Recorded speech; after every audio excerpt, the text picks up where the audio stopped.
whitewashed walls, killing the goose, watching It's a Wonderful Life around an open fire, watching the Coca-Cola ad. Well, are those some of your memories, or do you have other ones of Christmas past? A 55's website recently held a competition inviting older people.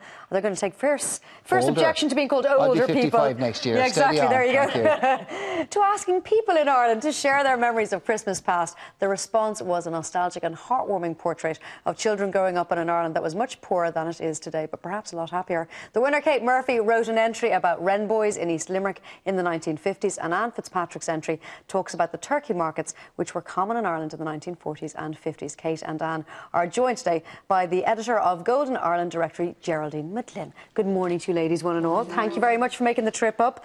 I know it was a treacherous journey, so we appreciate it. Geraldine, I'm going to come to you first. What made you guys decide to create this competition? It's a lovely idea. Yeah, well, we have a travel website for the over 55s, goldenireland.ie, and we just decided it would be something nice to do for Christmas, to invite all our older members and visitors to the website to share their memories of Christmas past. And were you inundated with entries? We got quite a few entries, all right, and we were delighted with the response to the competition, because it takes time to put pen to paper and submit something like that. So the stories were of a very high standard, and we were delighted with the response. So it was tough to choose the winner? It was quite tough to choose the winner, but the Wren boys from Kate won the day. So, but we had a very high standard of entries. Glad to hear it. Anne, I'm going to come to you next. You talked about, now you see, by the way, I'm getting a pain with this older bit, right? Advanced, possibly. Mature, yeah. Sure. I am old enough to remember turkey markets. And I was a city boy, but we used to spend time in the country as well. So for those who don't remember them, explain what they were about. Yes, well, usually the lady, the mother in the house, used really her turkeys all year, like, and I suppose then they were all packed into a cart at the time, a horse and cart usually, and taken to what we had in Mount Rat at the time was the market house, which is long since gone now. And they would be all around there with their with the turkeys, geese or whatever it should be. And as I was a child coming from school, I remember distinctly hearing all the gaggling of the geese and the turkeys and all, and they were more or less waiting for buyers to come to take the turkeys, you know. And was that what the woman's money then? That was her... Well, it should have been anyway, and I do hope it was. She was after doing all the work, I suppose, at home with the turkeys, you know. Was it a very different Christmas, though, Anne? Like, compared to the Christmas now? It was, yes. Yeah. It was very different, I would say. But then again, of course, the story would be the very same now as it was then. And... I suppose we're developing new traditions as we go on, but I mean, with hindsight and rose-tinted glasses, our traditions, particularly the ones that are now no longer existing, it seems sad that they've gone. Is there something about Christmas growing up now that you particularly remember and wish was still there that's gone? Well, I suppose the commercial end of it now, I would think that there's more money around, naturally.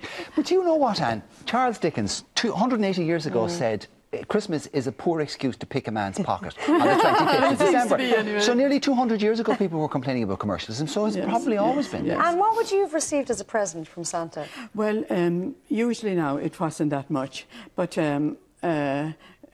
probably something to wear, something new to wear, probably a new pair of knee socks and a little bit of something like that. And there you go, a new pair of knee socks. Now kids are writing lists with 15 things on it. Yeah. Kids now say clothes don't count, they're not presents, you have to get them, that's your job. And you love them, maybe, or a little bit of new bit of underwear or something like that. And frilly ones. Usually a few games we got as well. A few games. And as I said already, there was also a game of cards had to be part of the, you know.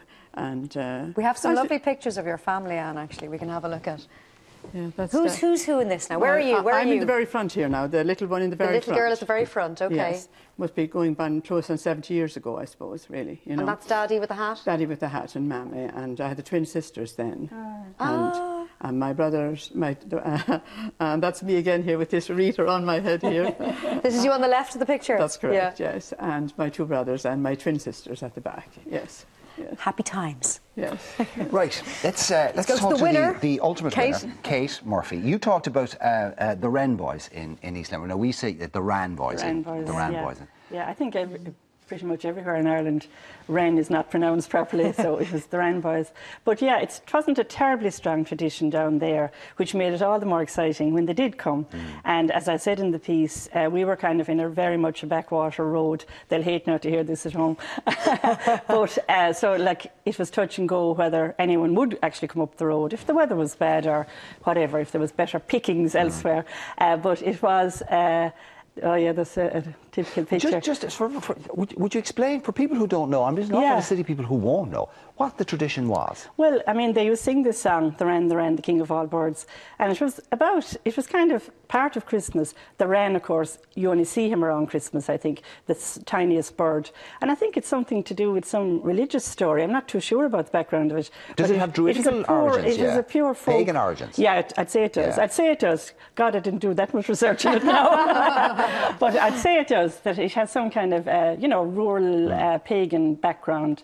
But it was the kind of part of Christmas, the exciting part for them, really, because, it's kind of a shutdown day, Christmas Day itself. No one goes anywhere, and everyone stays within the family, nice and snug, really. And so the next day, St. Stephen's Day, was an opportunity, and it was part of the tradition anyway, for people to, and they'd be out really early.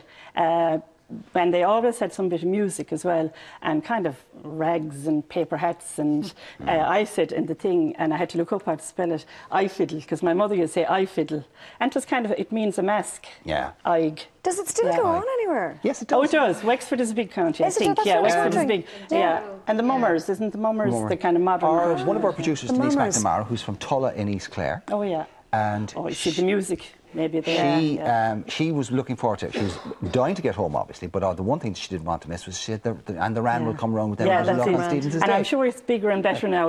But in our day, a few stragglers would come up the road and in the gate. And as I said in the piece, we were just an isolated family. No other families lived on the road, except a few older couples. And it was very exciting and very kind of theatre, really, to see them coming in with different little bits of music, and to see them actually inside in our house then as well.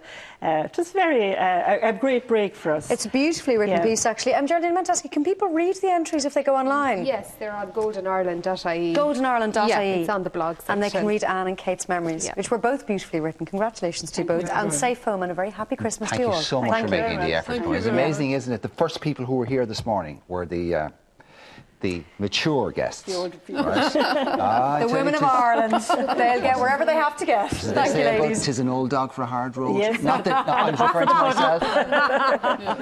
I'm going to get slapped for that. You are. I am, yeah. But it was meant as a compliment. Ham-fisted and all as it was.